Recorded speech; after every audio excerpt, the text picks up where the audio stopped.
Okay, hold on just a minute. Then we you. have some out in the hall. I'll go grab them. Oh, Brent, your mic is on.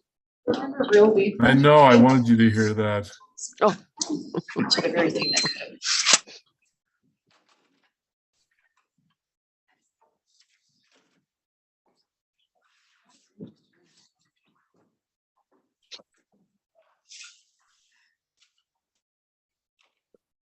I'm going to go ahead and take roll call vote. I believe that Vice Chair Hart is actually going to conduct this afternoon, but let me go ahead and take a roll call vote and we'll see if we've got a quorum. So Board Member Rill, Board Member Booth. Here. Board Member Bogus, yes, ma'am. Board Member Klein, I'm here. Board Member Davis, Here. Board Member Earls here, Board Member Greens here, Board Member Hart, Here. Board Member Carey. Yes. Here. Oh, yeah, that's right. Board Member Wood, Yes. Board Member Hymas. Yep. Board Member Lear. Here. Board Member Moss is not. Board Member Norton. She just muted herself. Board Member Straight. Yes. Okay, very good. It looks like we currently, Board Member Moss our Chair Moss is asked to be excused and we're waiting for Board Member Rill. So if you see her get on, will you, someone let us know? She's in the hallway. Oh, is she? I thought she's connecting. Okay, She's logging in right now. all right, perfect. And I will turn the time over to Vice Chair Hart. Are you? Yep. Okay. All right.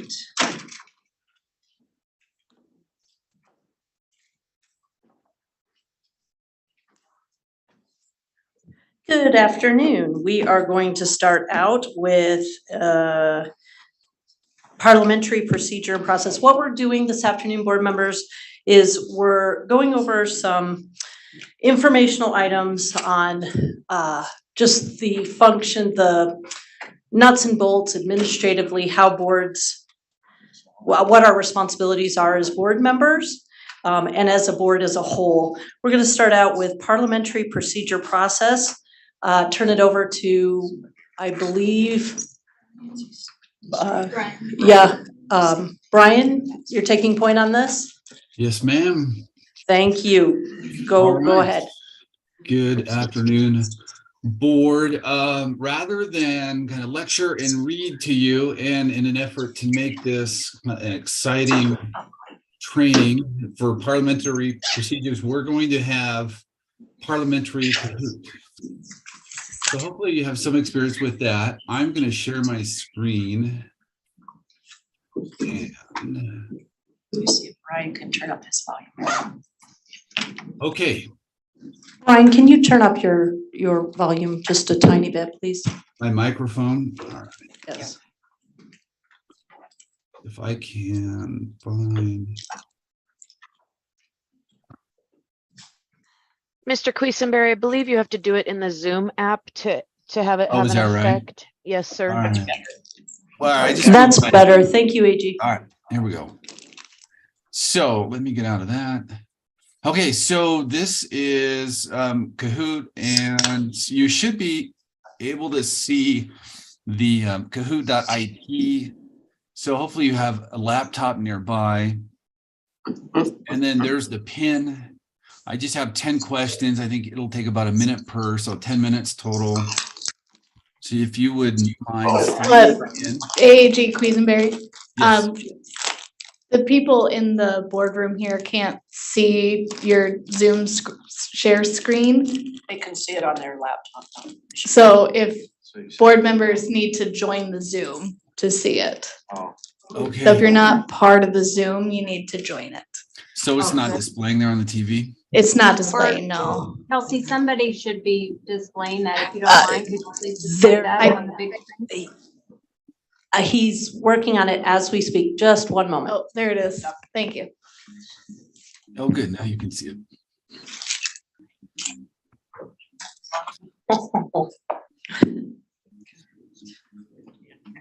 And if anyone, any non-board members want to join in, that's totally fine. Said I would have to count something.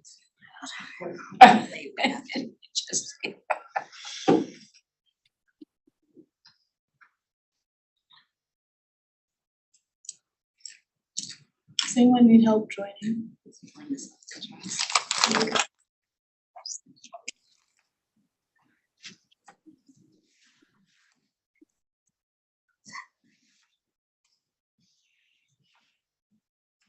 Do I have to come up with a clever name? Yes, Yes, you you do. do. Okay. Pat, if you like, That's good.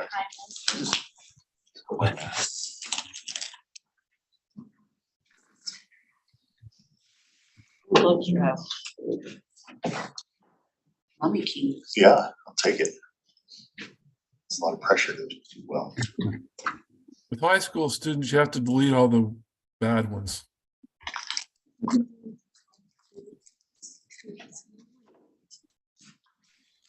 All right, we've got 1, 2, 3, 4, 5, 6, 7, 8, 9. Any others, or should we start? Sorry. I will be delayed. Did you get him others?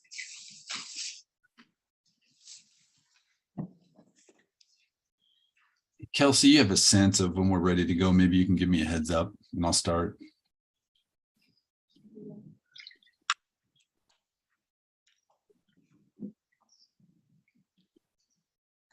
Is there maybe a code? Yeah, there's a code. It's right there.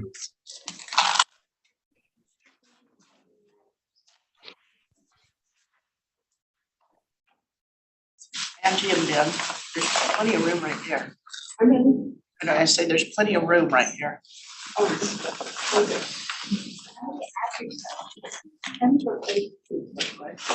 go to Kahoot. What have you got?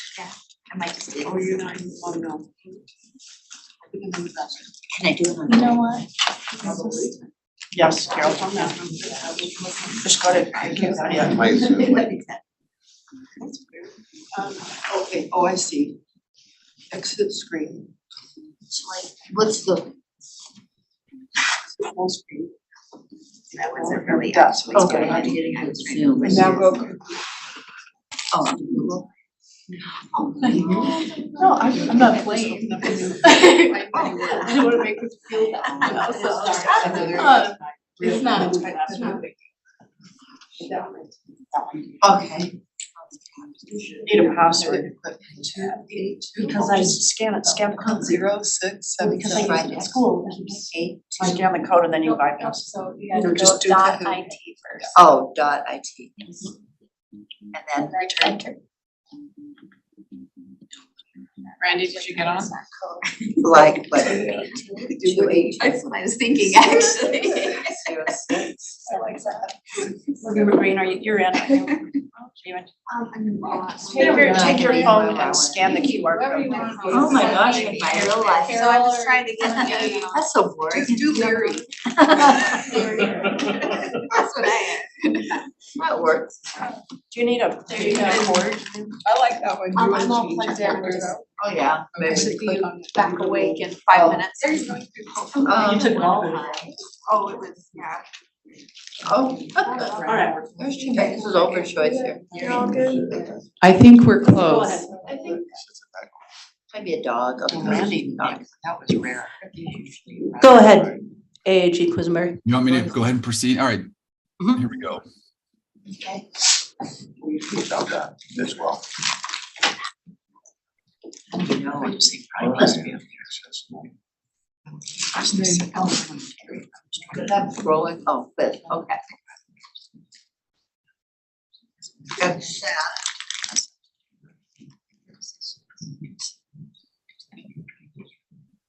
Yeah.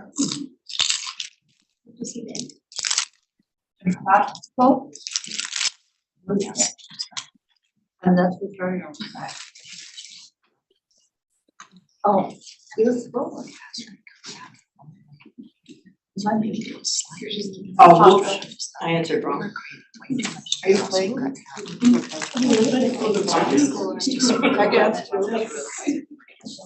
Oh, no. That's crazy. I got it wrong. Yeah, I read it wrong. I was there. I'm sure all those who did not pick green read that wrong. Time's up. The principle here is that the chair has considerable authority regarding Robert's rules when it might be necessary or unnecessary, inefficient or efficient or impractical. And according to Robert's rules, the chair can suspend or modify the rules, which I found interesting. So yes, so Chair Moss has considerable and authority. Also the chairs in the committees as well. Okay. Sound very official. I don't think that's the language. Now, how do I get that? I don't Some know. of us may or may not have. How do I get back? That's Do I just push the Here we back? go. Here's number 2. There we go. Let's make the choice.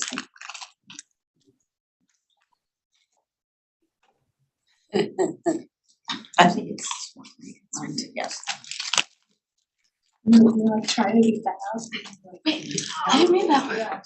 Oh, I look, do think number 4 is. Okay. The principle here is obviously there's kind of an order. So you have a motion, it gets seconded, and then the next step is the chair states that motion and then calls for debate. But there is the cherry thing. Woohoo, look at Kristen.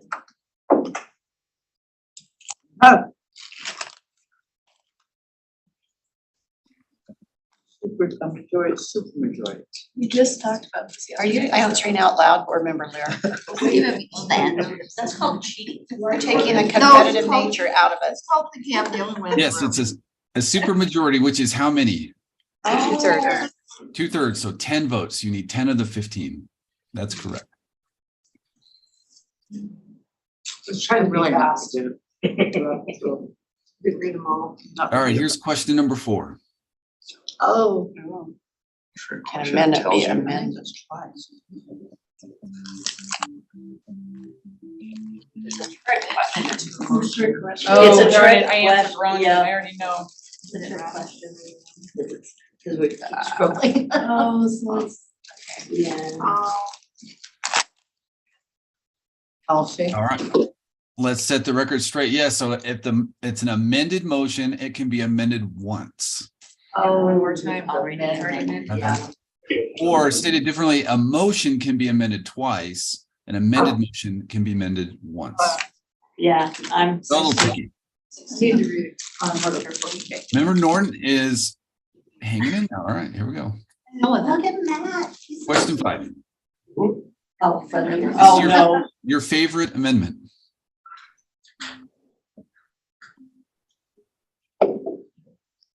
I just got one. Is this the way our rules or real rules? It would have to be our rules. Because our rules are without objection, real rules is that it should be a normal motion. But see, that's what I answered that, but it's not letting me win that. It's not letting you win. We're not doing great. People look at me carefully. I need to brush. Oh, Okay. yeah. So the point here is, according to Robert, it should be treated like a motion. It can be voted, formally voted, and it can be passed without objection. And I think we do that when chair says if there's no objection. So essentially, he's taking an informal vote. So it is all of the above. Oh. I got I on the just board. moved way back again. I just tanked. Here's question 6.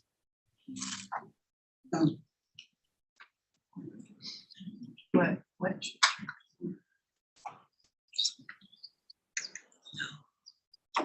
Read them all. Well, first one, let's see. Chair states, body debates. That one. I keep doing. You get points for being first. Is that all, is there other points? Yes. There are points for speeding. Me There are. too. Yeah, I thought there were. Yeah, there are. Oh, there are, I think you said there aren't. No, there are. All right. Pretty self-explanatory. The maker makes it, chair states or restates the motion, then the body debates, and then chair restates and you vote.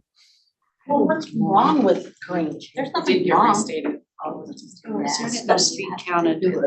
Yeah, speed does count. All right, question 7. It's not two.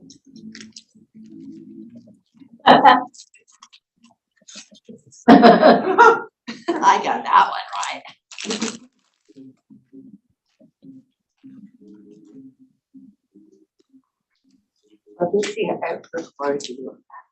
Yeah.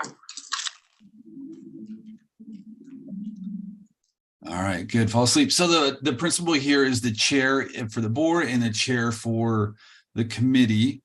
Has again a considerable authority and discretion to determine if a motion is in order, to maintain order, keep the discussion germane, also to the pending motion. So that is on the chair. What the chair can originally. Who's TAH? Who's TAH? Who's who? TAH. Maybe they might keep on the down low. Tom. All right, here we go. Number 8.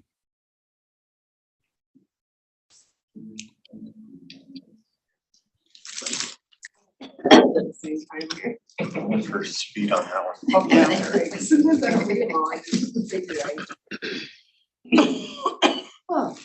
Throw the yellow flag. Oh, we all got that one right. Okay, that's right. So we've got, anyone care to explain what's the difference between a point of order, a point of privilege, and a point of information? So I'll help. Point of order is if you think a rule has been broken, a point of order. A point of privilege is if there's a matter of comfort, or maybe it's too noisy, something to that, then you would say a point of privilege. You want to close the doors, turn up the air condition, or whatnot. And the point of information is when you are wondering about some facts that are under discussion. So you say point of information. There you go. All right. Brian, can I ask a question about that? Sure. So can you clarify in the point of information? Say that again, please. So point of order is when you think a rule has been broken. Right. Point of privilege, when there's a matter of personal comfort. We don't see that a whole lot, point of privilege.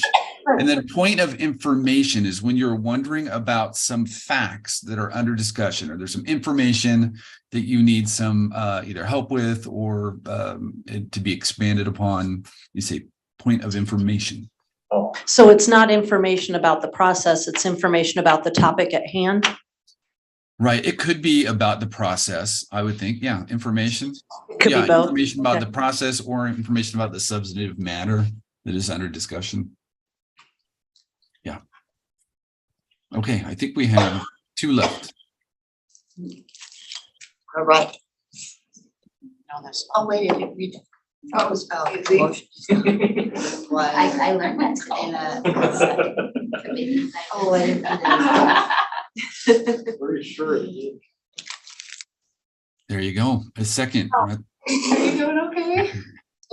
Board committee meeting, a motion does not require any kind of support like that. A second. Only in the committee. That's the key word there, the committee meeting. Okay. Oh. All right. Todd is still in first. Here's our last question. Well, I'll reveal Todd to you. I do. I'll reveal at the end. This is maybe tricky.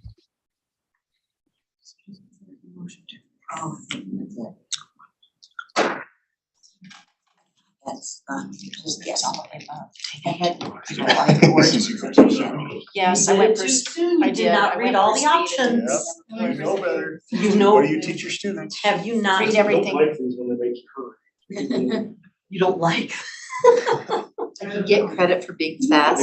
20 whole seconds. I know, that's what I was thinking. I fell off Yeah, but you get more points. That's you get. Lost my Kids hand. love It is all the above. So you do pretty occasionally have request a motion to reconsider an item. And so if we're in the same meeting of that day, that's when you need someone on the prevailing side to make that motion to reconsider. So if it's in that same day, that same meeting, that same 24 hours, if it's the next meeting, the next month, or a couple of months down the road, and you want to bring an item back, you motion to rescind or amend, that motion instead of a motion to reconsider. So it's a timing is the difference here between to reconsider and to rescind or amend. I fell off. No, you didn't, Ben. I'm behind you. I fell So off. that comes up. All right, here we go. Let's see our grand total. Third place is Sprout. I'm not sure who that is. Oh. Ta is in second. Not sure who that was.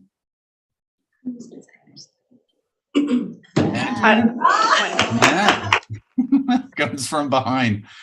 Fourth is Kristen. I would Fifth like is- to reveal second place as Todd is none other than Todd Hauber. So we might want to put him in as a substitute parliamentarian. Well done, Todd Hauber. Very impressive. There you go. There's a lot more, obviously, the parliamentary procedures. I wanted to kind of focus on the issues and questions that come up more frequently than others. And so we're just going to keep going along together as parliamentarians and keep moving the business along. So that's all. If there's no other questions, I will relinquish back to the vice chair. Board members, do you have any questions? Now would be a great time to ask anything about parliamentary procedure that you've been wondering. Or if you have questions or want resources that someone can get for you. So is there a board member that has a question? Mr. Hymas, how do you have a question when you came in first? But okay. It wasn't asked here. So I guess my question was, this happened this morning in our committee, is we have these conversations before a motion is on the floor, and I'm not sure when it's appropriate to have those conversations if we have to get a motion on the floor and then talk about it. And then even with our last agenda item, or we started having a discussion about an agenda item before we got to the agenda item. And I know that's probably not kosher in the rules either. So just some clarification on discussion times. Okay, I would recommend that you kind of insist on a motion first. So if there's some discussion, you might interrupt and say, let's get a motion on the floor and kind of push towards that. And then we have it written up. And then in committee, you don't need a second. In the regular board meeting, you would need a second. And then away you go to debate and discuss. I think doing it that way makes it a little more efficient. Should save some time as well. So then you're not repeating the debate points or arguments. So just push for a motion, an actual motion in writing. And a lot of the conversation, though, I found are questions that will formulate a motion. Do you know what I mean? Yeah, Like, fair. That's fair enough. So, yeah, and that happens sometimes, and maybe there's nothing you can do about that. It's in the debating or the discussion where you actually can formulate. In committees, it's less kind of formal, but that would be obviously less kind of effective and takes more time to do it that way. Superintendent? Yeah, if I could just tag on to Board Member Hymas. So is there a differentiator, AG Quesenberry, on the difference between, so in a committee, you're hearing presentations and the conversation seems to be more about clarifying questions before it gets into the action. Sometimes in full board meeting, you've already had the presentation, the conversation, so it's a report out of a possible action. And I don't know if that makes a difference, but that's, as I listen to committees, it seems like in order to make a motion, it's more proper to have the discussion as clarifying questions. And that can be done in board meeting too, right? Where the chair can, after the presentation, say, or what clarifying questions do you have? Are there clarifying questions? Rather than a debate. So can you kind of talk about how that informational clarifying questions piece fits into trying to push towards a motion? That's where I see the differentiator between committees and full board. Yeah, and I would say that the committee chair essentially can run the committee how he or she prefers. It's not technically a public meeting. And so I think it can be less formal, more informal. And so maybe you do need that kind of preliminary discussion before you formulate a motion. And I would just say it's up to the chair on how he or she wants to and how much of that preliminary discussion to allow, how much to encourage that maybe offline beforehand so that you have a little more efficient board meeting is my thinking. Board Member Hart, did you see Board Member Davis had her hand up? Yes. Board Member Davis? It wasn't a big question, just on a quick clarification on point of information. Is that mostly when you have a concern that a fact could be incorrect? Because we ask lots of questions in board meetings, but we typically just put our light on and wait for our turn. So you're asking if you hear a fact that's incorrect or something. Point of that- information seems kind of like an interruption to the process. Is that reserved a little more for if you're concerned that information being presented is not accurate, or maybe someone didn't see your light and so you have to hurry and interrupt to get your last question answered? So what I read, the point of order is where you can interrupt someone, and that is appropriate for a point of order because that is a rule being broken, or at least you thinking a rule or procedures being broken. Point of information, it didn't say you would interrupt someone, so I would think you kind of wait for an opportunity to make that point of information, maybe at the end of whoever's speaking. Put your hand up if you're online. This somehow going to get yourself there noticed, but I wouldn't necessarily interrupt the person like you would with a point of order. Thank you. Any other questions or clarifications? Seeing none, we now move to 5.2, administrative rules. You're up, Director Rasmussen? Director? Those titles, I tell you.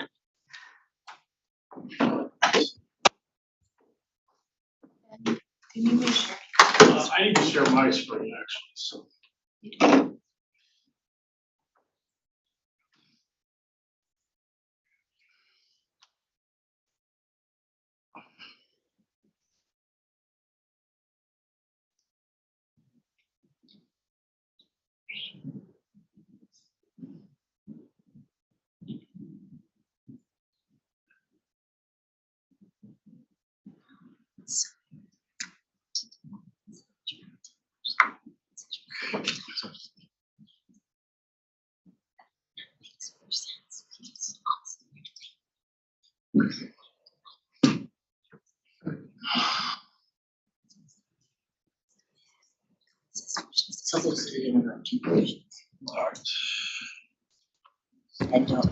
So it's good to be with you today. Ben Rasmussen, Director of Law and Professional Practices. Thanks for giving me a second there to get organized. I've been asked to talk to you a little bit about our administrative rules team and some of the resources that we have available for you. We'll kind of go through some things just to kind of help you get up to speed on where you can find things and what you should know about the administrative rule making process. To start out, I want to make sure you know who the administrative rules team is. And Angie, of course, is over the team. She's just stepped out of the room, but she's our fearless leader. Also want to introduce you to Karen McInnes. She's joining us online. Karen, why don't you introduce yourselves and tell the board what your role is in our process? Sure, I'd be glad to. Hello, my name's Karen McInnes, and I'm legal assistant. And basically, my responsibilities are to help with rules coordination, filing of rules with the Office of Administrative Rules, and also to keep our administrative rules website updated. Okay. Thank you, Karen. So what we want to do is kind of go through our administrative rules website and a few other resources so you're familiar with those. And so I'm just going to, you can see my screen up there. I'm just going to show you where you can get to them, and we'll go right through that process. So this is the home screen of the board, and we have a tab here that says administrative rules. So if you want to find Chair? information.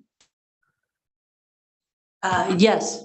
I apologize for the interruption. Ben, I can't see what you're sharing.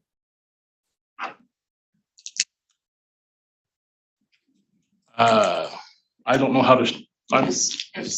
She's seeing just the USBE website. Do I need to log into the Zoom? Or? Yes. Okay. 1 minute, we're going to get logged into the Zoom so you can see that. pull up the, sorry about that. Thank you, ma'am. Thank you.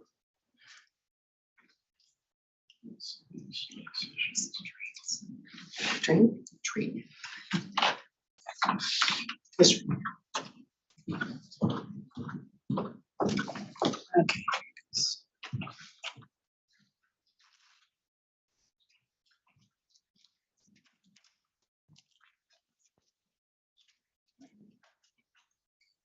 Oh, what is happening on my screen? That's crazy. Oh, wow. Whoa. That's not the org chart Todd made. Is someone sharing their screen on Zoom? That's you. That is the screen sharing of the room, so. Oh, Yeah, that's. Okay, so can I share my screen on Zoom, or what do I need to do? Now you're sharing on Zoom. Okay, all right. All right, so can the folks online see the administrative rules page now? Member Bogus, can you see the rules? Yes, we can see it. thank you. Thank you. Okay, so that we have a link, like I showed from our main page that goes straight to the administrative rules page. So if you're looking for an administrative rule, you come here. This is our board administrative rule page. I will point out that the Division of Administrative Rules has their own page. It's not usually as up to date as what we have here for our rules. So if you're looking for a board rule, we recommend that you come here. We have a page for each rule, and you can click on any of those rules, and you can find a particular rule if you know the rule number. Now, I'm going to take you through some of the tabs though too, so you can see a little bit more about our process. First one I want to show you is this board rule status tab. This is the first tab on the side there. If you're ever looking to see what's happening with a rule that's being amended by the board, this is where you go. So these are all the rules that are under consideration at some phase in the process by the board. So you can see, for example, for Rule R277100, it was reviewed by the Finance Committee in December. Its current status is that it was approved by the board in January, and then if it's been published, we also have that information for you to see there. So that's a good resource if you're ever trying to see where a particular rule is in the process. You go to that board rule status tab and you can see what's happening with the rules. The Utah State Bulletin tab probably isn't someplace you'll go a lot, but if you're ever interested to see, that's, I think, a link to the actual Division of Administrative Rules. You can see publication information if you're interested in that. We want to go next to this. If you're ever interested in finding a document that's incorporated by reference in a rule, we have this tab where we save all those. You'll usually notice that in the rule will say that the rule can be found online at this link, and that's the link here. So if you go to there, you can see all the rules that have documents incorporated by reference, and those can be found there. The resources, we have a couple things that we want you to see.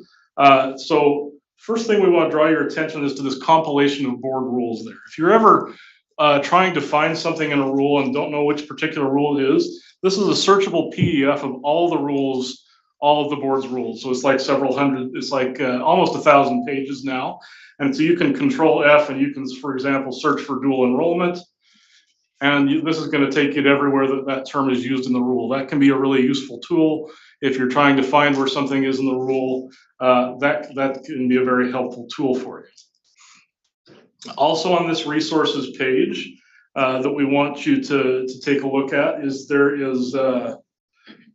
we have a little chart here that we can show you that if you're ever interested in seeing how a rule goes through the process, we have a chart that's been prepared by our graphics people here that will walk you through that and show how a concept starts at the legislature with a delegation of authority to the board, and then it kind of walks you through the rulemaking process. And so there's that handy chart there if you ever want to see it. We have board policy 1002 there as well, which is something that we want to cover. Oh, this has been updated since I was last on there. They've got a new look for it, so that's cool. This is the rules that we've set up for the procedures to be followed in adopting a board rule. This talks about how rules are assigned by board leadership to committees. It also has the instructions if a board member wants to initiate a rule. Board policy 1002 says that any two board members can ask board leadership to add a particular item to to a board agenda. And so this kind of walks through that process. It talks about board member sponsored rules. We had one of those in law and licensing today, for example. So if you ever have questions about what the processes the board has set up for rulemaking, that's the policy that's been adopted by a previous board to do that.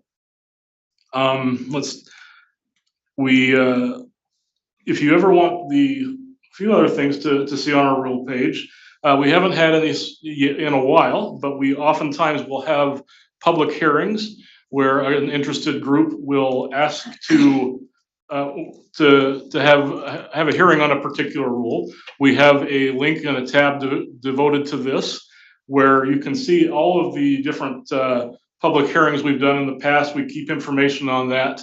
We keep all of the requests there. We keep the public comments submitted there, the written comment. We submit the board's the findings the board has. The hearing records are all on this public hearings tab in case you're ever interested to see rules that have gone through that process. Talked about the documents incorporated. One other thing that I want to talk about, and then we'll kind of throw this open for what questions you have about the administrative rulemaking procedure. We wanted just to kind of draw your attention to a few rules on definitions. There's a lot of times you'll see something in a rule that you're not quite sure what it means, and so there's a few places you might want to check if that's the case. The first is this R277-100. This is what we call our primary, this is our definitions rule. So if there's a concept that's used in multiple board rules, we will put instead of putting the definition in the individual rules, we'll put that definition here. And so these definitions apply to every board rule, those that are here in R277-100. We also have two other rules that are like that. We have R277-210, which has all the definitions for UPAC rules, which of course are everybody's favorite. And then we have R277-550, which is all the definitions for charter school rules. So we have those two definitions rules in addition to the primary R277-100. So that's kind of a quick overview of some of the resources that we have available to you. We want to take this opportunity to see what questions you have about the rulemaking process and see if we can answer those. Member Klein? Yes. Is there also a searchable somewhere where you can search the historical nature of the rules, of where they started and how they've evolved? So if you see this tab that I'm highlighting here, board rule records, and I should have pointed this out as well. This has every board rule that's come under consideration, I believe, since 2018. So that's kind of a history tab that we make available to the public and to the board on each rule as it comes through. And so you can see prior versions of the rule as they've been adopted and changes that have been made, and that goes back to 2018 currently. Is there a way to see before 2018, some archive somewhere? So your resources there would be the Office of Administrative Rules, or the other thing you could do is if you ask Karen McKenna, she has a lot of those older rules still that are in her network database, and we could reach out to Karen and she could help you with that as well. Thank you. Member Strait? Yes, this is probably not a logical question because I would assume that to have a definition, you have to have a rule that then refers back to the definition. Can you ever just put in a definition? Or does it have to be a rule? I'm not sure I understand the question. What do you mean, can you just put in a definition? In other words, can you add a definition to the definition list that is not also attached to a rule? That's a good question. No, actually, the rulemaking manual that we have and the procedures we follow are that we only put a definition in one of our rules if the term is actually used in the rule. So that's something that we've been asked for in the past, is to put in definitions for terms that aren't actually used in the rule but might be used in the field, and we don't do that because that would not be standard practice with rulemaking. Okay, Member Klein, do you have another question? No, okay. Member Wood? Can you explain, so we get into committee and we make amendments all the time to sitting there. They haven't necessarily gone through a co-sponsor, sponsor. How do we define the difference between what's allowed in committee and what's not allowed in committee? That makes sense? Well, as far as sponsored rules, those are our rules that necessarily staff aren't bringing forward at the direction of board leadership. Okay, so once the staff is bringing it forward, that whole rule is now open. Yeah, if staff brings a rule forward because of a legislative mandate or because of board leadership direction, that brings it open, or continuations, yeah, that's another example. But board sponsored would be when particular board members want to do something that's not a result of It's another not mandate. time for it or any concerns with it from the staff. Okay, thank you. I have a, can someone asked me, we were discussing administrative rules committee. I know it's only tangentially related, but can you just distinguish this administrative rules from administrative rules committee at the legislative side? I'd probably defer to Angie on that. Yeah. Dr. Jones. Sure. Angie Stellings, Deputy Superintendent of Policy. So the Administrative Rules Review and General Oversight Committee is a committee that has the authority to review any administrative rule in the state. So our portion of the administrative rules is R277, but if you go to the Office of Administrative Rules website, you'll see that there's a ton of different agencies that have rulemaking authority, and they like the Tax Commission or the Department of Natural Resources, Department of Health and Human Services. What the Administrative Rules Review Committee's charge is, all of the rulemaking in the state essentially is, in a lot of ways, a delegation of authority. It's the legislature's authority to pass the law in the state of Utah. But the legislature has delegated that authority through rulemaking to state agencies. And so the Administrative Rules Review Committee, every year, one of their main duties is they pass the reauthorization of all of the administrative rules in the state. So legally, the rules we have right now are only in effect for 1 year or until the next session. And so that the legislature annually reauthorizes all of the rules in the state. And that committee then, if you looked at this last session, one of our rules was in the first draft of the bill that would have reauthorized every rule in the state, but a portion of one of our rules, and I think there was another rule that was included in there. After appearing before the Administrative Rules Review and Oversight Committee, General Oversight Committee, that committee is where they discuss what rules that they're considering not reauthorizing. And by the time that bill finally passed this session, our rule was not included. There were some other rules that were included. So all of the State Board of Education's rules were reauthorized this year. And actually, in all of my time at USBE, we've never had a rule that was not authorized.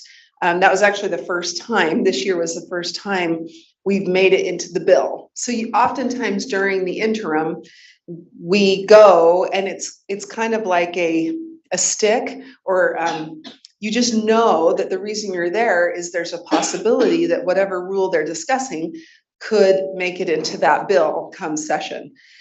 Now, 2 years ago, I believe, or maybe it was even just last year, I think it might have just been last year, the committee's scope broadened. So it used to just be the Administrative Rules Review Committee. That was its name.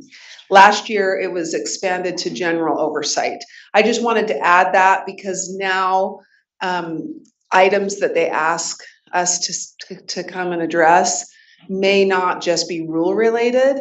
Like we had one this year, which was about the student achievement backpack. We didn't have a rule on it, but they wanted us to come, they wanted to ask us about our implementation of a section of code.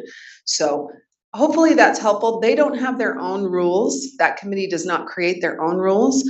And in fact, well, there was a motion during one of the meetings this last year where there was a request for the committee to actually co-draft a rule. And I guess their office found that that's not something that they can do. They either delegate it or they don't. You know, So they can't do a hybrid where we co-write a rule together. Thank you very much. Member Klein? Sorry, There you I go. was wondering if there's a calendar anywhere that shows the 5-year cycle timing for each of the rules that we have so that we can see or anticipate when they're coming up next. Karen, you want to take that? Sure, I'd be happy to. So there is a calendar, a schedule that is currently in our network folders that we've been keeping, and assignments to actually review those rules are made through Deputy Superintendent Stallings to other attorneys as probably 2 months prior to their expiration date. So every 5 years, a rule will come up for review, as you know, from the initial effective date of that rule. And that is irregardless of any amendments made to it or other non-substantive changes. It will come up for review every 5 years. But to your point, Member Klein, we are actually looking at posting that as an additional resource on our administrative rules website. And also if we're always looking for adding additional resources if you find that they would be helpful. Okay, can I do just a quick follow-up? I can't remember what rule it was, but I came across a rule recently that I was looking into, and it was, I think, from like 2017, and it still hadn't come up for its 5-year review. It was last looked at in 2017.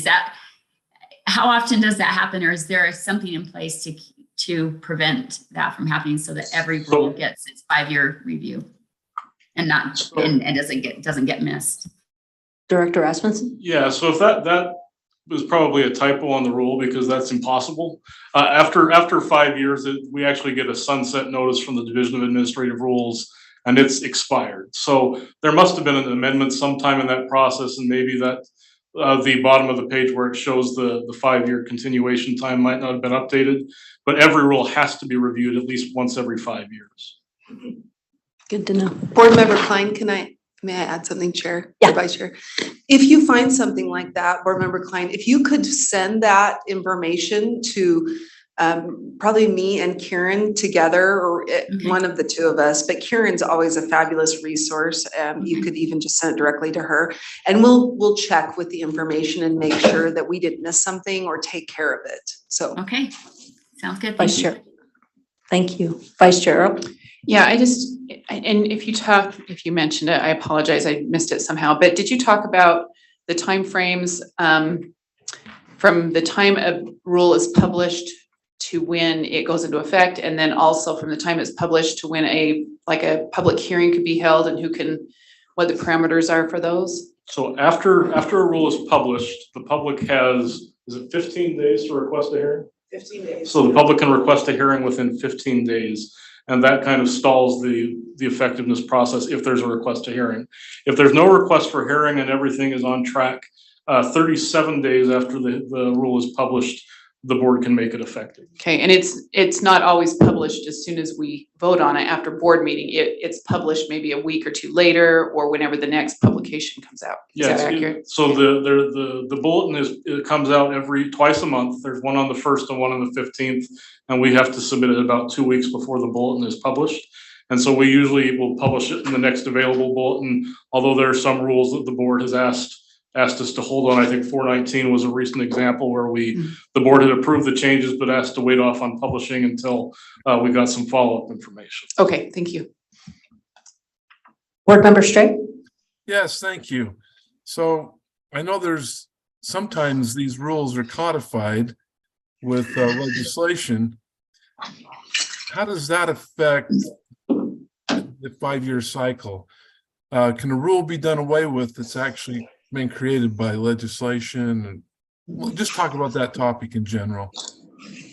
The board can revisit a rule at any time. So if there's been legislation that's taken away funding for a program or some change in legislation, the board doesn't have to wait 5 years, obviously, to repeal it. it can be revisited at any time. And also, board member Straight, it doesn't matter if the statute requires a rule, like says the state board shall enact a rule, the Administrative Rules Review Committee could still sunset our rule. I think that's also what you were asking, is if the same, yes, any rule, regardless of whether it's legislatively mandated or it was something that state board decided to do with their general broad rulemaking authority, they're all subject to potentially being not reauthorized. Thank you. Any further questions before we go on to the next item? Okay, well, our next item is utilizing USBE staff. But before we do that, I would like to, Member Reel, are you online? See if she made it online yet. Yes, she is with us. Okay, thank you. And Sorry, yeah, I am here. Oh, good, thank you. I also need to read a statement into the record. As authorized by Utah Code 52-4, this meeting is being held electronically with an anchor location at the State Board of Education offices. The public may also attend electronically. Okay, that was the 7th inning stretch. So now, Superintendent Dixon, or? Do you have the document? Yeah. I have a request. Yeah. There we go.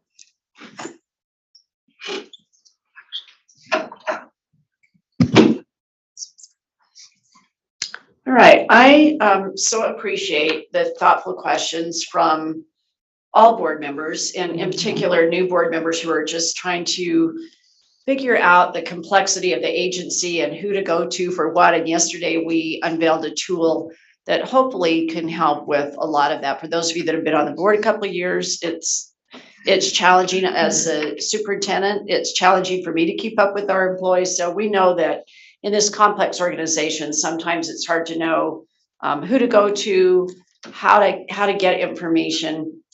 So I just want to reference, first of all, this document that's in your, I don't know that I would officially call it in your bylaws, but it's definitely in your manual. And it's something that board leadership came up with a couple of years ago to try and streamline requests. So I won't go through this, but just to refer you back that if you have a request for information, if you follow this flow chart that again is in your manual and your materials, it can help you determine things like thinking through things, how much time will this take?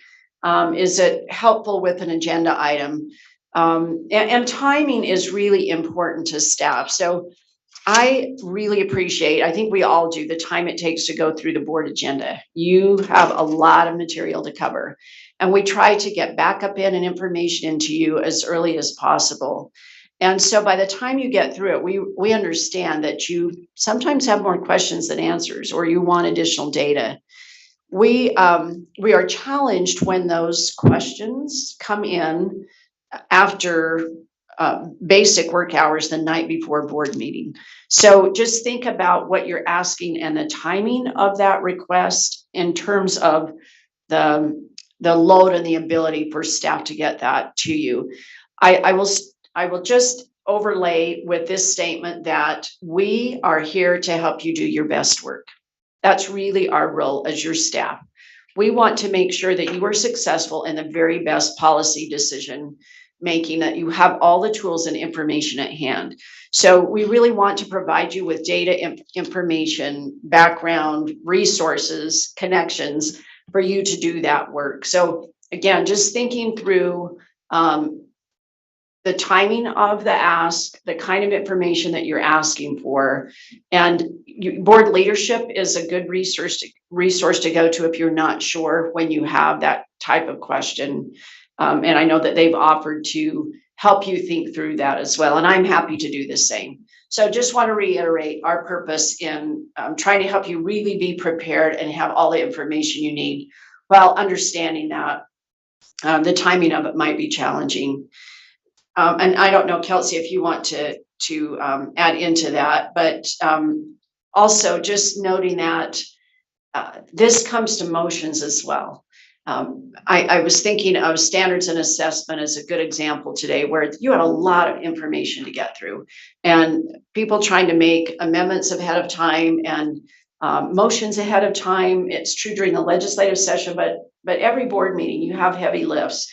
So the sooner we can get those motions and help you get those crafted, as well as them being able to support you with information and background when you're trying to make a motion, so that you don't feel like you've got a motion ready and then have to change midstream. So just anything you can do to get that either into leadership or to staff ahead of time, we're really grateful for that, knowing that it's such a complex organism to try and figure out who you go to ask for what. And that's, we've tried to put ourselves at the front line as deputies and as the superintendent. You all have chairs of your committee, but you also have a staff lead for each of your committees, and they can help you with that, knowing who to go to get the information and be prepped. Deputy Stallings, do you want to add to anything I just said? Because you're on the front line of trying to make sure that you can support board members and rule writing and all of those things that are happening at once. Yes, and I apologize because I stepped out for just a moment because we realized where the 2017 was coming from.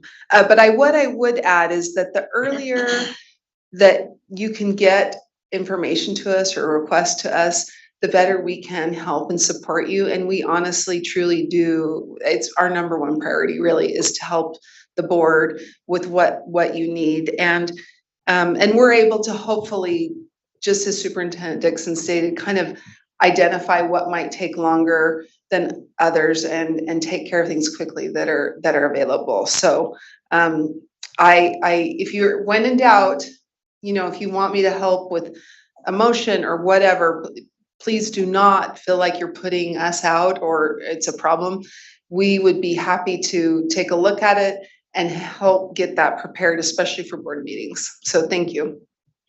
Thank you, Deputy Stallings. While we have Deputy Jones and Deputy Norman online, just want to make sure if there's something we haven't covered or you want to weigh in or add, and just pause for a minute to see if you want to add something. This is Deputy Norman. I appreciate this. One of the things that we just talked to some of our committee members about in standards and assessment is the point that the staff is willing, ready, and able to have any of those conversations. So in standards and assessment, it's more about standards that are coming through. And one of the distinctions I wanted to make, and that I made to some of the others earlier today, is that staff is more than willing to sit down and talk through things, give information, and then help create some of those motions for coming through to standards. But staff can't bring those motions forward, and they also can't change what's currently there. So an individual board member, if you're coming forward and have suggested changes, staff can help you create that motion, but they can't bring that motion forward, nor can they change what's currently there without bringing it to a committee. And so that's one of the flows in the process that I just wanted to make sure everyone understood. Thank you, Dr. Norman. Deputy Jones? I don't have anything else to add. Thank you.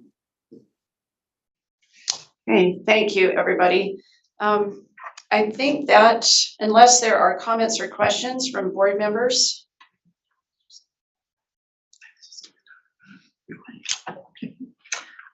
Board Member Green has her hand up. Board Member Green? Right here. Oh. Sorry. No, you're good. How do I turn this one on? Can I just skip? Okay, great. I think one thing that's coming in now that we're 3 months in, and I talked about this already, so it might be a little bit redundant. I'm finding that like a message that I got on Facebook was just direct contact, was a question that they had in regards to, I should bring that up. It had a specific item to a law that was in for consideration around attendance. So when we get those unique questions, I think Patty was saying that I should take those types of questions to Patty. Patty can help me figure out who I need to get in touch with.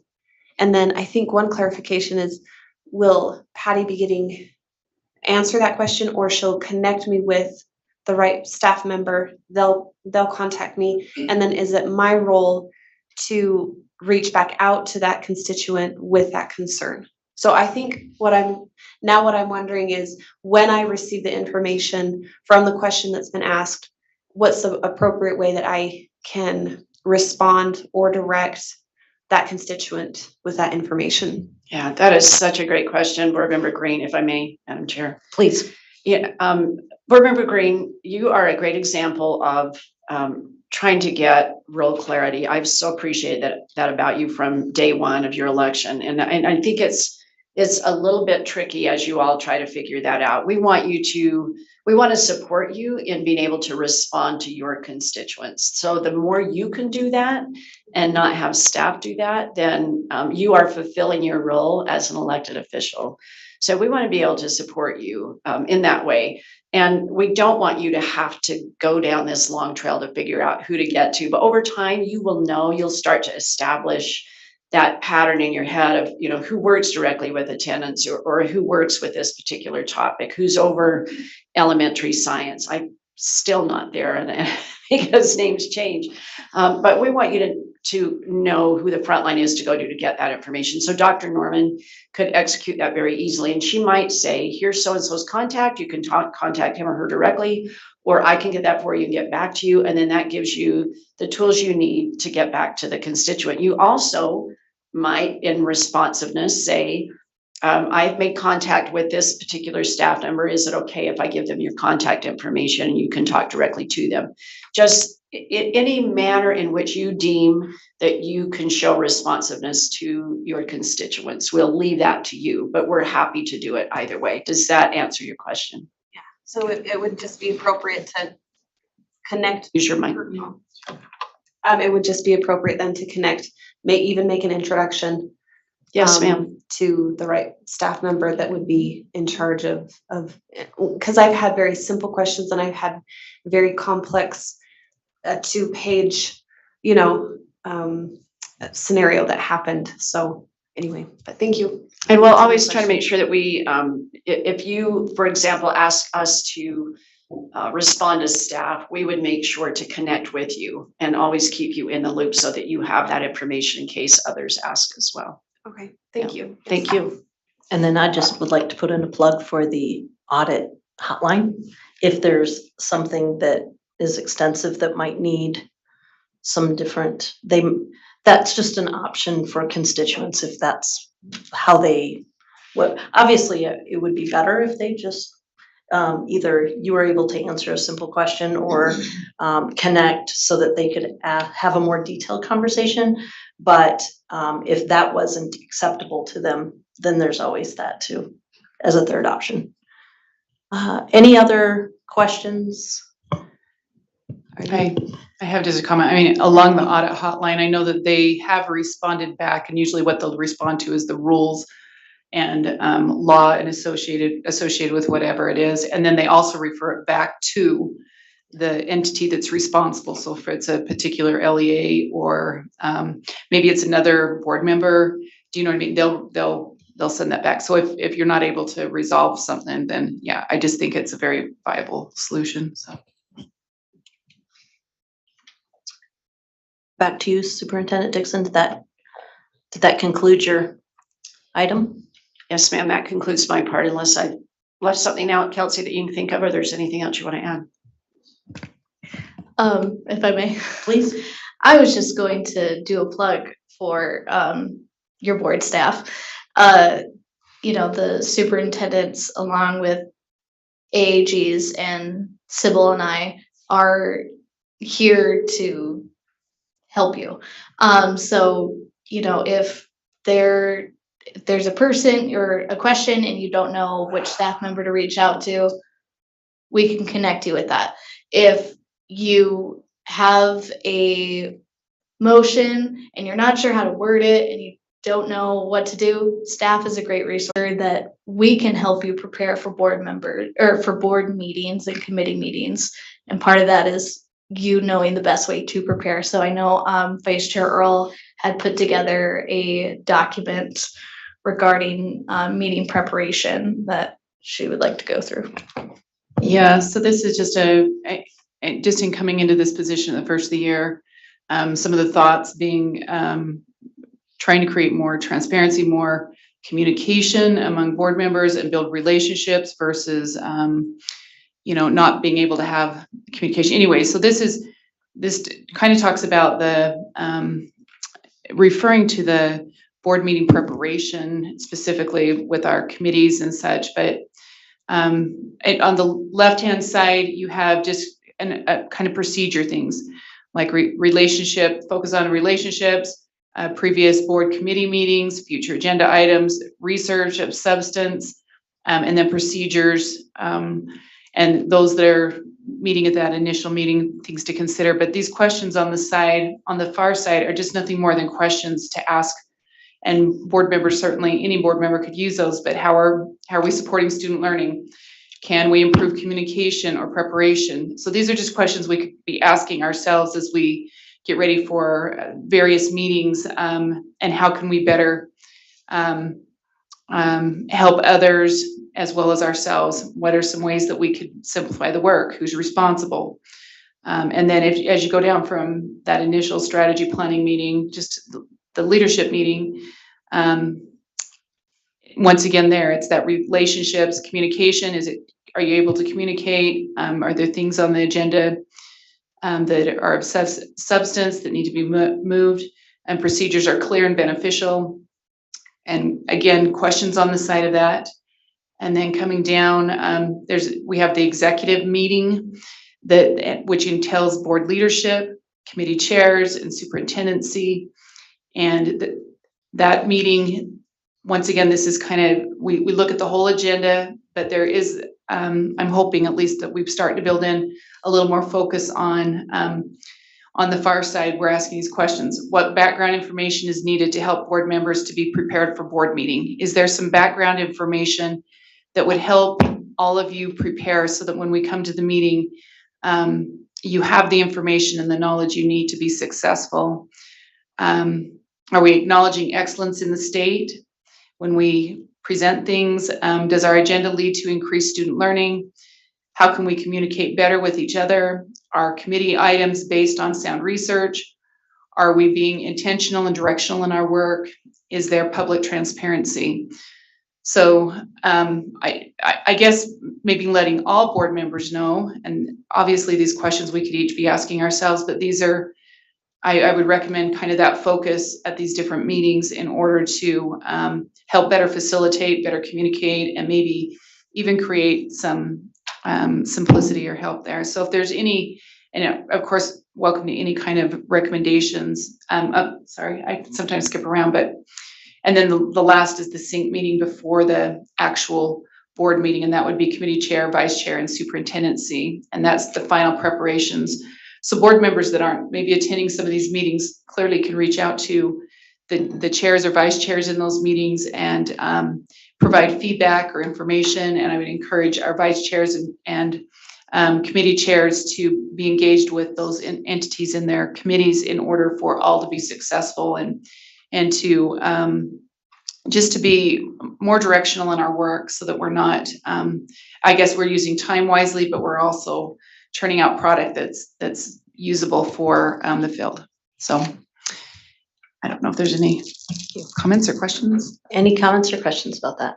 Yes. If I could add one more meeting to that list, just for sake of all board members, the Monday, we have our admin team meetings every Monday morning, and the Monday after board meeting is a review. So we go through and not only talk about what do we need to follow up on from committee and the overall board, but we talk about process. What could we do better? What could we do differently? And then we take that information to board leadership as well, so that we're always improving. And with each board, there are new ideas, there are new dynamics. And so as you all have been trying to calibrate this year, we realize that there are things we can do to support you in different ways than maybe we have in the past. So we're open to those suggestions as well as you work with us and watch us in our role to try and support you. please get back to, you can talk to me directly or you can talk to board leadership, because we do have that weekly meeting, but then we also really prep before the board meeting and go through the agenda with Sybil, and then we debrief the Monday after to engage in our responsibilities and follow up. But we want you to know that we do talk about process and how we support you as well. So wanted to put that out there. Thank you. Thank you. And I think I can speak for board leadership in general, that we are interested in the feedback. If there's things that we need to be aware of or things that we need to improve on, we would love to do that. Board Member Klein has her hand. Board Member Klein? Yes, I'm just wondering, is there a way that we could be informed or just have a standing date that we need information sent to you that we would like added to the agenda, so that we're not having to wonder from month to month when the committee's meeting to set the agenda? Yeah, let me just make a comment in general to that. And I don't know that do we always have it? It seems like it's not, because we had legislative session. We haven't had a set date. I do think we do have those out. We could probably put them on a calendar somewhere. But you don't have to wait until the day before, or, you know what I mean, to put, if you have a request, submit it when you have the request. Don't wait till the actual meeting is coming up the day before, because we've still got to arrange it on an agenda. So if a board member has a specific request and you have it, you know it today, feel free to get other board members to get behind it and make that request. So it would be good to know the deadline also, just because sometimes that's helpful. Yes, both. Well, and perhaps those could, 2 weeks before. It's 2 weeks before, but we can certainly put it on a yes. Yeah. Sybil, if you'll Calendar or add something. that on the calendar and then resubmit or resend out that calendar with the dates. I'm recalling, I can't see you, so don't know if you're hearing this, but we'll make sure that we get that done. Thank you so much. Yes. Thank you. The last item on our, and that was really to be as transparent as possible. Board members have asked how the agenda comes about and how, you know, what are those processes? And there's no reason for those processes to exist in secret or in dark. So leadership felt very strongly that all members should know and understand the thought process that goes behind creating the agenda. So that's what that item was there for. Thank you, Sybil. Next up is information on Civic Clerk, which is Sybil, actually. Thank you.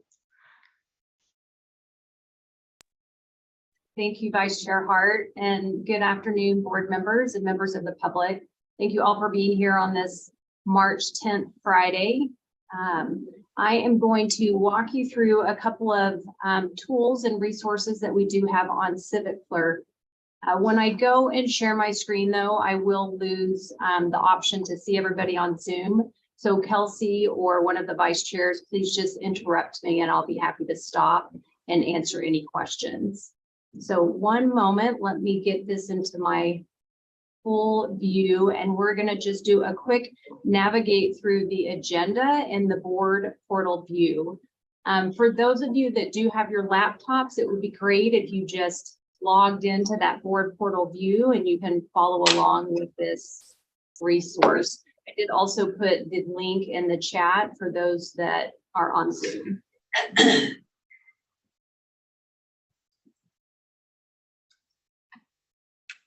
I also am available for on-site technical support should anyone need it.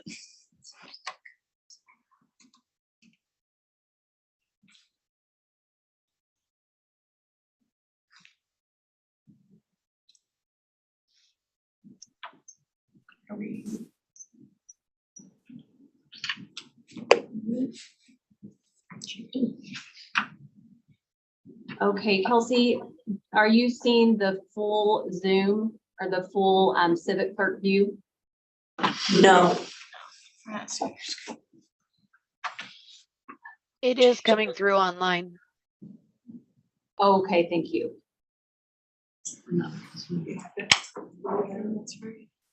Okay. We can. Yeah. Can you get on Zoom?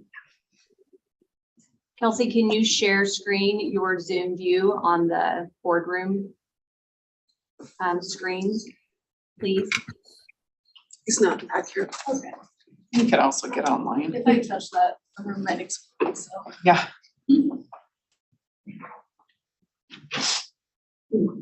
Yeah, Alex, he's here. There he is.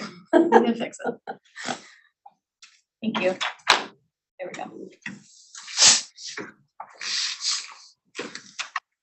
You're good, Sylvia. Okay. You can see it now. Thank you.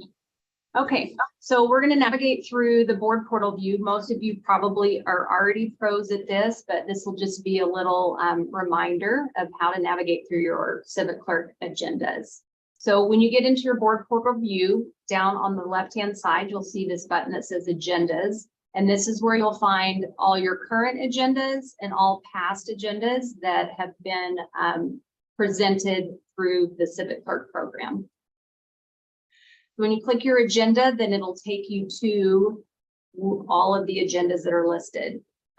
Usually you'll have your upcoming agendas in the top left view, so you will want to click on that.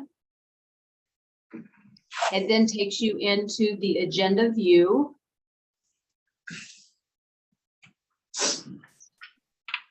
And then from your agenda view, you can start clicking on different memos that were within that agenda. It then will take you into that memo. Here you can see you can start taking notes for that item or for that agenda, anything that you want to address for that meeting. Or when you're in and you're reviewing the agenda prior to board meeting, this is a great time to start taking notes that you want to address with staff or any questions that you have before the board meeting, so we can get those addressed for you. Top left corner, we'll go back to the agenda detail. And then this, again, is where it will expand to all the items that are on that memo. So this is where you would see the attachments for each one of the agenda memos.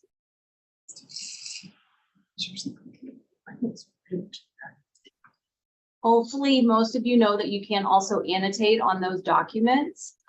I will show you a little presentation of that next, but you can annotate on any of the backup documents.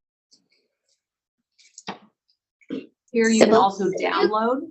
Can you copy and paste out of that? So like if we were trying to make an amendment and we wanted to copy and paste out of, so we have the language that's there, but want to work with it otherwise? I do think that you have that option, Member Wood. You do. You can also download the document as well, but yes, you should be able to copy and paste that into another document that you're working on. Oh, you have to download? You can download and then you can also save that document as well. Oh, no, you can't. Okay, next, I'm just gonna stop sharing that screen. No, actually, it's a nightmare. Yeah. Sorry. I just want a clarification. I think the question was if you actually pull up the document, right? Can you copy and paste out of the document? And I haven't had success that way. Sybil, have you been able to do that? Is it just, are you talking about just like copying and pasting from a PDF that you've downloaded? Let's say a rule. Let's say I clicked on a rule and I wanted to take a piece of the rule and copy it. We're just wondering if you're able to do that. I think you should, but I could try that offline if you want, Member Earl or Vice Chair Earl, if there's been an issue, but you should be able to, because almost all the documents should download as a PDF. So it should have that accessibility. You would actually have to download it though, in order to do that, right? Right. Okay. Okay. I apologize. I understand what you're saying within the agenda before you download. Yes. I'll test that and I'll see if we can do that. Okay. Thank you. Member Bogus, did you have a question?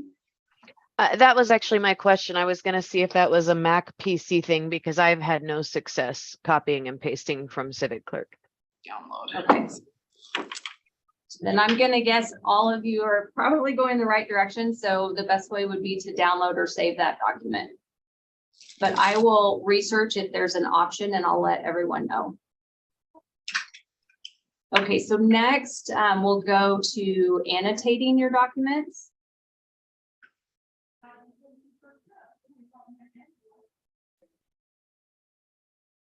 And once you're in here, hopefully you've all been able to use this tool as well, but you'll just click annotate. And then of course it takes you through all those different options that you're able to use.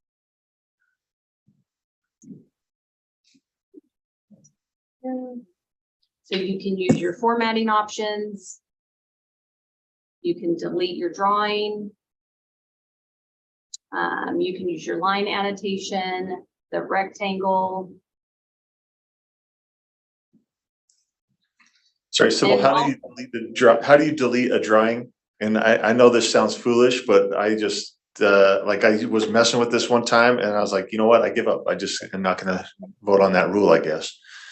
So how do you just simply delete something? Like you just did? Here we go. So I think there's this icon comes up and there's the trash can button. It should delete that. But again, member Hymas, we can also work on this offline and maybe test the way that it works. Is that answering your question? Yeah, that's great. Thank you. Okay. Just printed circles. That's exactly what I do. Then again, you have all of these different options that you can use when you're adding your notes. You get really creative with your squiggly lines and your jagged lines. Hold on a minute, Sybil. I think Kelsey's got a suggestion. Okay. If you're trying to copy and paste from something specific, like a rule or something, if you open it up from the public view, it'll just open up as like a link to the PDF as like a new tab, and you can copy and paste all that easily without having to download it onto your computer. And I mean, so it won't show anything that's not public view, but my guess is most of the things you're trying to make motions on would be on the public view. Pro tip. Thank you. Go ahead, Sybil. Thanks, Kelsey. Okay, and then just like deleting it, you can save your information. Okay, so we're gonna get kind of wild and crazy in here, everybody. So hopefully this will wake us up a bit, but I wanna try to beta test voting with Civic Clerk.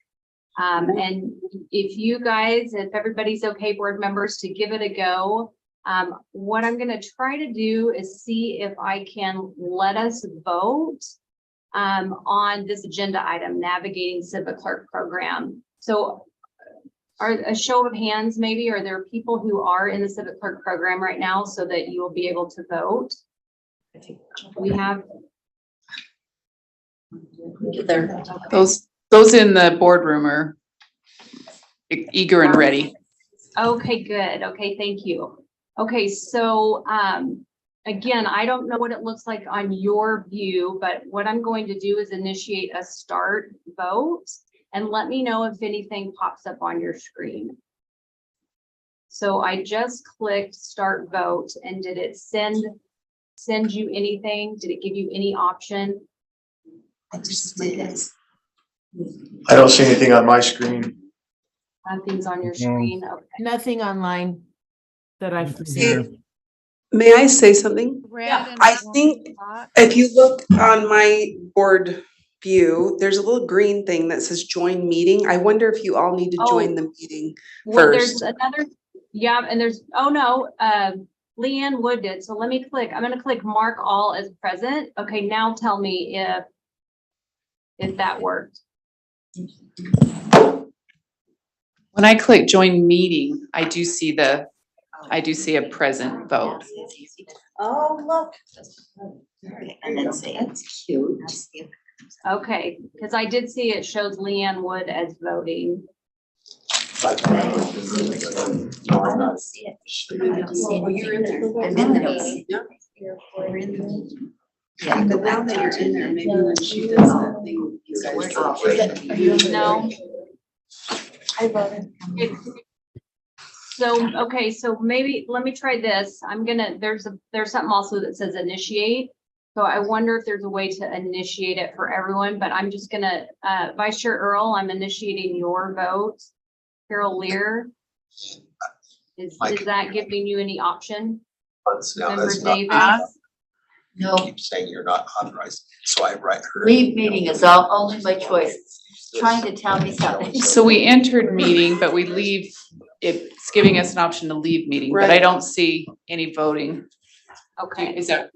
Yeah, I was just gonna say, it changed from join meeting to leave meeting, which means that at least board members Wood and Lear are in quote unquote the meeting.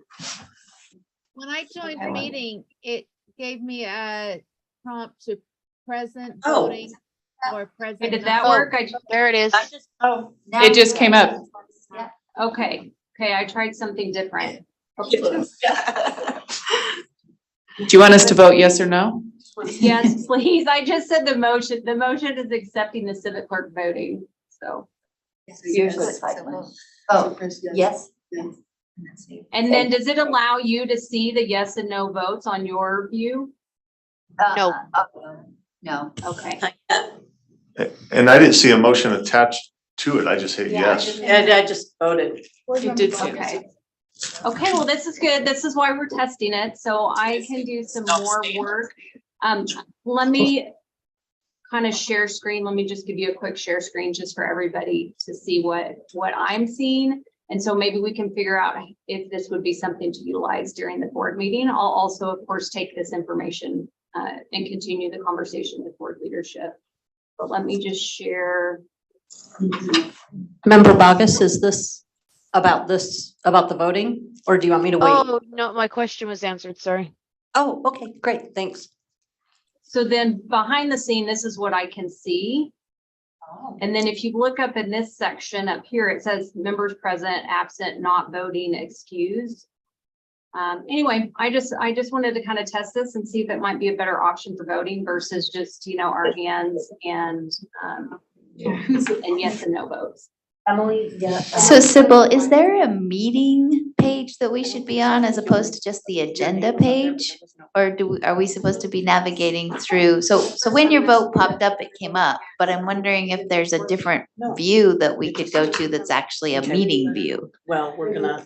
Right. I wondered that also. Where I am is I'm on the agenda item on study session that says navigating civic clerk. So I'm on that number 4 item. So I wonder if that would be better to click into that view. Let me cancel vote and let's try that again. So can you click into that number 4 of study session that says navigating civic clerk program, and then I'll start the vote again and see what it says. Very bottom. Yeah.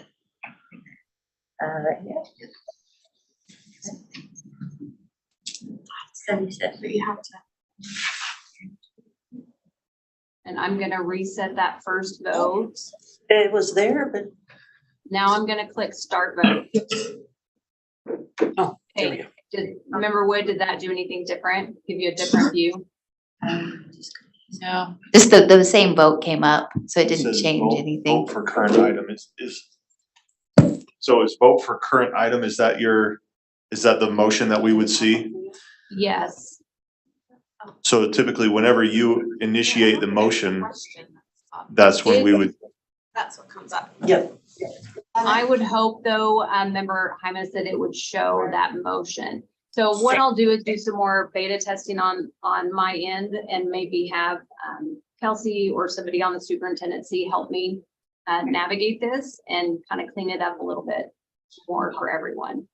Voting. But do you like that kind of voting option, or what are your thoughts? Give me some feedback on electronic voting. So before I see your hand, Cindy, what we're trying to do is get to very transparent voting where there's something akin to the legislature where the names and the votes are able to be tracked fairly easily. Yes, so that's that's what we're trying to get to, in the system somehow. Just wanted to kind of clarify that. Member Davis? Yeah, well, those are all in the minutes at least, but then the public doesn't see them until a month later. So theoretically, they'd have to listen to the whole meeting to hear the votes. So if you're saying you want to do this so that there can be an electronic sort of minutes of votes, if you will, the very day, 2 hours after the meeting. Is that kind of what I'm understanding this is for? And I totally forgot my question because of your comments. It made me think of the new question. So let me think for a second while you answer that. I think we were all of the above, maybe, so that it's immediately obvious, it's easily searchable, and we can create a ongoing record, so to speak. Oh, got it. So I think it's all of the above, and just also streamlining vote taking to minimize error. Sure. You know, another tiny piece And of for all of internal you to controls. I remembered my question. Oh, good. So when and I got it. Thank you. Great answers. Or thank you for the information. When we vote, if we're inside the agenda item and we vote, then you may not need to necessarily have the writing on the top, you know, as long as it's broadcast on the screen of the meeting, and then afterwards when it's going to the public, you know, it's documented what the motion was. But I guess the question is, do you have to be in the agenda item to vote? And would that always track it so that's specific to the agenda item? Or could it just pop up even if you're in Civic Clerk and not necessarily be tracked to the agenda item? Sybil, do you happen to know, or if not, that would be another item to research. It is tracking to the agenda item, and what I did notice is that once we take that motion, it's kind of cool. It populates it on the agenda view. So then where we were just in navigating Civic Clerk program, when people voted, there was a little green button next to it that said motion, and it had the results immediately on Civic Clerk. Oh, cool. So it is to each agenda item. So quick follow-up. I mean, if we can get it to where it's really streamlined, I like it. It's exactly how we vote online when we have online meetings, and everybody can vote quickly and the public can see it. But this would be cool if it's documented on Civic Clerk for when we or the public goes back in. Thank you. Member Boggess. Thank you, ma'am. I'm excuse me, I'm just wondering, does this show like in the room or online while people are watching the meeting, as opposed to just calling? Like, I noticed you had a view where our votes popped up and populated.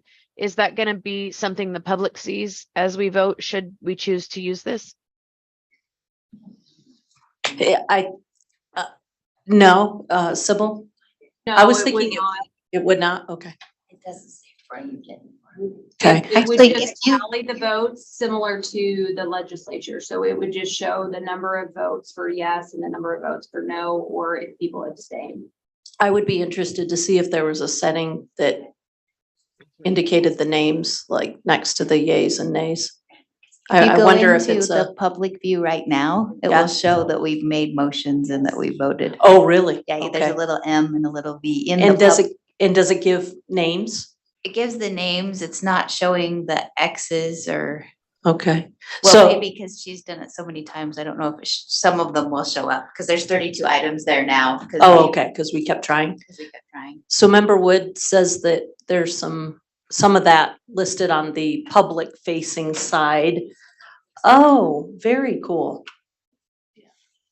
Yeah, I think great this feedback. is, yep, that's great. I think that's very promising. Member Klein?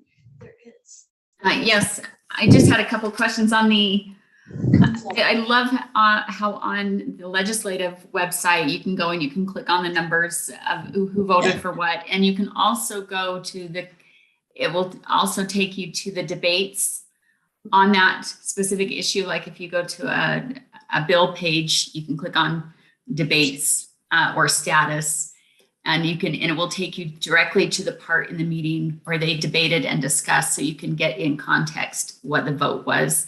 And I don't know if it's possible to have that work in this system, but that would be really nice. And then also, would it track all the minor votes on amendments and motions, or just the final vote for the public to see? Those are excellent questions. I had the second question a little earlier. Do you happen to know, Sybil, or could you put that on your list of things to research? Yes, I'll put that on my list of things to research. I would say the way it's set up right now, probably not, because to me, it looks like it's just triggering that first motion, that main motion, but that is something I'll research. I'll dig a little deeper and see if we can make that an option, because that would be excellent. Agreed. Thanks, Member Klein.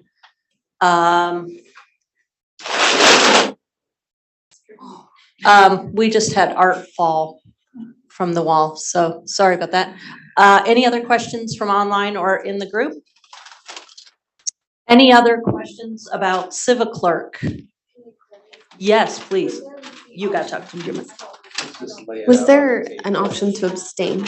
Yes, there wasn't, and it turned orange, just FYI. Okay. If you hit yes, it was green, and I did hit abstain and it was orange. I don't know what no was. Okay. It was red. Makes sense. Any other questions or concerns or anything else you'd like answered in this space?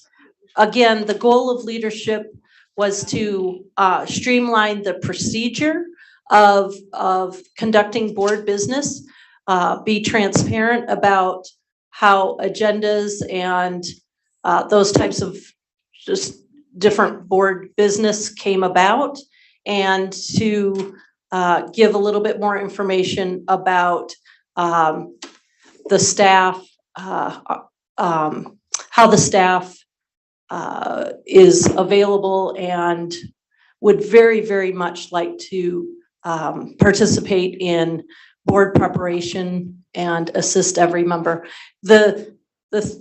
In order to be as effective as we possibly can, there's so much more work that goes in prior to the board meeting. And if this shortens your time even just a little bit, it's a win. So thank you very much. If you have any feedback or any other items that you need addressed in the future or that we could address offline, please just send an email. Anything else for this item or any others, Sybil? No? Okay. Anybody else have any other business this afternoon? All right. With that, have a fantastic weekend. Do we need, I don't believe we need to, do we need a motion to adjourn a study session? Might as well. Yeah, might as well. Who's? Motion to adjourn. So moved. So moved, and all in favor of adjourning? Aye. Anybody opposed? Thanks. I Thank felt the you.